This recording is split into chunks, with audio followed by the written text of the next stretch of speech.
Վլադիմիրը հաղթեց իր աշխատանքով, տաղանդով, ձայնով, շնորհքով ու այդուամենայնիվ պարտվեց։ Պարտվեց, քանզի նրա հաղթանակի բերկրանքը ապրող ամեն մի հայ մի պահ նույն այդ պահերին մտածում էր. «Բա այսօր զոհված 4 հայ զավակներս, 4 զինվորներս»։ Ու հարց էր տալիս ինքն իրեն՝ ինչու։ Ինչու մեր երկրում կարող է մեծանալ նման մի հրաշք մանուկ ու նրա կողքին մեկ ուրիշը, ով ձեռք է բարձրացնում իր հայրենակցի, առավել ևս զինակցի վրա։ Ինչպես է պատանեկան տարիքը նոր հաղթարած երիտասարդը կյանքում, բանակում, համալսարանում դառնում հրեշ, մարդասպան, երբ չի վարանում կրակել ամեն մի չնչին պատճառով։ Որտեղից եկավ այդ մարդասպանը։ Այդ հարցը կտան շատերը ու չեն էլ սպասի պատասխանի։ Կջանան ցրել այդ մտքերը ու դրա համար կմիացնեն հեռուստացույցը, հաճույքով կընկղմվեն երանության գիրկը, դիտելով թե ինչպես են սպանում երևանյան փողոցներում, արդարություն հաստատելու ակնկալիքով ինչպես են դիմում հանցագործներին։ Մարդիկ կդիտեն հեռուստացույցը, ուր դավաճանում են բոլորը բոլորին,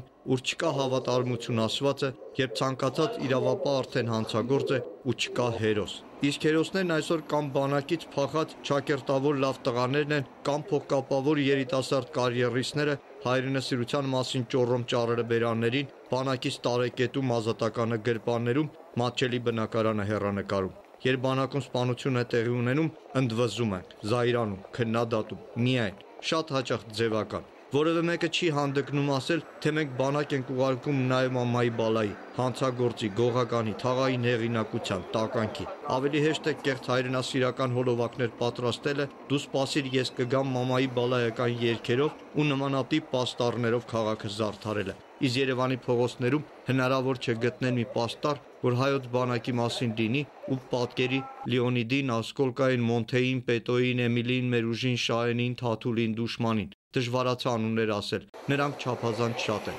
Փոխարենը բանակ են խորհրդանշում սերիալից սերիալ վազող դերասաններն ու շոումենները։ Հնձում ենք այն, ինչ ցանել ենք։ Իսկ այս ամենի վերջում մեղավոր են դառնում Լեռնային Ղարաբաղի Հանրապետությունում 1998 թվականին ծնված Վլադիմիրը եւ նրա խաղաղությունը ապահովող 4 հայ զինվորները, մեր զավակները։ Եվ ով է պատասխան տալու մեր 4 զինվորի համար, մեր արցախցի պատանու այդպես է լիաթոք չնշված հաղթանակի համար։ Մի քանի ժամ հետո բոլորը կառչելու են սև արկղ հեռուստացույցին ու մոռանալով կսկիծը շարունակելու են ապրել հանցագործ ու անբարոյական հասարակության մեջ, չգիտակցելով, որ մի մասն են դառնում այս ամենի։ Դիտում են գողականը, ապրում են գողականով, դաստիարակում են գողականը, պաշտում են գողականը, ցանկանում են, որ իրենց զավակները դառնան գողական, զինվոր, ուսանող, պաշտոնյան, նախարար, պատգամավոր ու այդպես շարունակ, քանզի վերուստ է որոշված՝ հաց եւ կրկես։